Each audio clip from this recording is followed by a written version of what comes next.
Well, it's the other end of the day. It's now 3:40.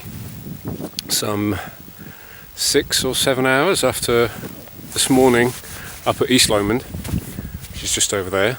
Hasn't taken me that long to walk here. I went up East Lomond for sunrise, walked home for lunch, faffed about a bit, enjoyed some sunshine, and then went out again to get the sunset up West Lomond. 522 metres. It's 88 metres higher than East Lomond. Still substantial. It's got a much bigger bulk. It's a much bigger hill, but the highest point in Fife. And I had hoped maybe there'd be more going on. I mean, it looks like there's going to be about 15 minutes, 20 minutes away from proper sunset.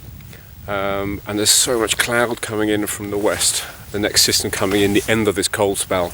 So it doesn't look like we're going to get a stunning red palette in the sky. But there's some interesting stuff happening over there. Might get some colour. But anyway, it's just nice being up here on a cold day. A proper cold day on a proper cold hill.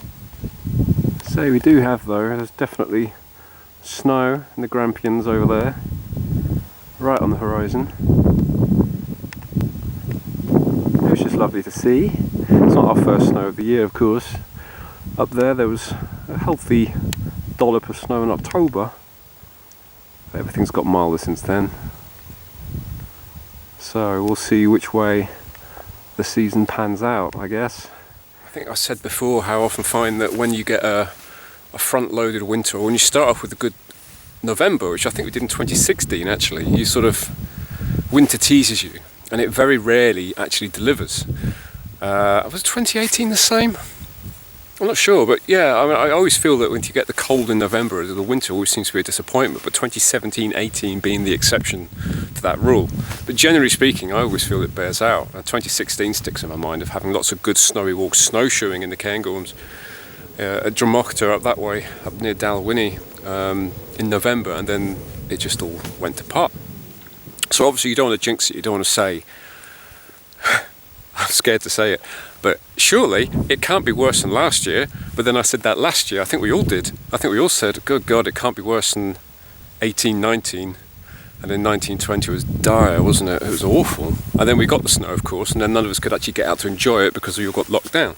And I suppose that's where you kind of expect, the pessimist in you would expect that's the way it's going to go, is that once you all get confined to our local authorities like we are now, well, those of us who are in Tier 3 or Tier 4 in Scotland, it will probably bucket down on the hills. And if it does that, that's fine. If I'm confined to Fife and it buckets down on the hills up in the Highlands, for the good of the hills, I'll take that. If that's what it takes, then I'll accept it. I'll accept confinement if it means that the snows get bucketed just through sod's law. But I just have to hope that, if we get a rerun of the kind of winter we got in 17-18, when we had that cold December, and you got plenty of snow on East Lomond or West Lomond, and you could actually get out and have frosty days. Not loads of snow. I don't need loads of snow. I don't need, well, it'd be nice, but I don't need like a foot. Just a couple of inches on these hills, some crisp days, some nice sunshine, some cold nights, some crunch, crunch, crunch underfoot. That's what we want. That's what we want to have for winter. That's what a winter should be. Not 13 degrees at 9 o'clock in the evening like it was the other day. That's insane. But anyway, it's cold now. I'm enjoying this while it lasts for the next couple of hours, and then it's gone. And I'll wait for the next cold spell. Cold snapette. That's what they're saying on the weather presenters are saying. Cold snapette. Not even a snap, not even a cold snap, a snapette. It's this new word that seems to come into it to describe the kind of cold we get in this run up to winter. I'm just babbling now. The cold's going to my head. Oh, the moon's out there.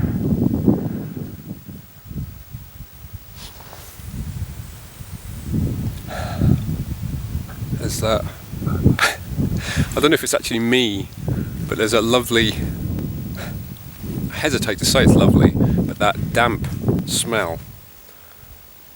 And I got the same clothes on that I wore up the hill. You know when you go camping and you get that camping smell. The smell of wet gear and grass and soil and earth, earthy things. It's an earthy smell. The smell of being outside in cold weather. Yeah, it's just full of it. And that's the first time I've really smelt that for a long time. Because I don't know, the cold days do smell, they've got their own smell. And I've always said this before about how snow has its smell. And you can sometimes smell it on the air when you get a northerly, which is what I've got now. You can always smell the snow on those cairngorms over there. It's fresh, it's a lovely fresh smell.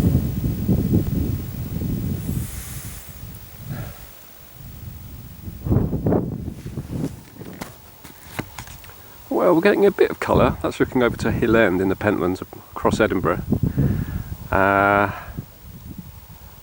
there's not much happening in terms of actual sunset, I don't think. It's about 4 o'clock. The sun's actually should be going down about now. It looks nice though, eh? That's the Pentlands, line of Pentlands, the fourth in between, Fife in the foreground. East Kip, West Kip. Yeah, it's a bit of pinkness.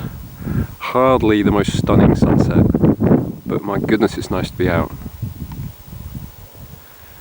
That's just the way it is. That's the gamble, isn't it, when you head out?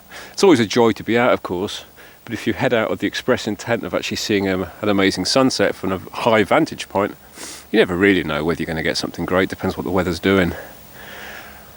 And while you might not get it, as they say, you have to be in it to win it, don't you? You've got to put yourself out there. You've got to make sure you're in the right place at the right time. So it's always worth trying, always worth giving it a go. You never know. You might get that incredible break in the sky.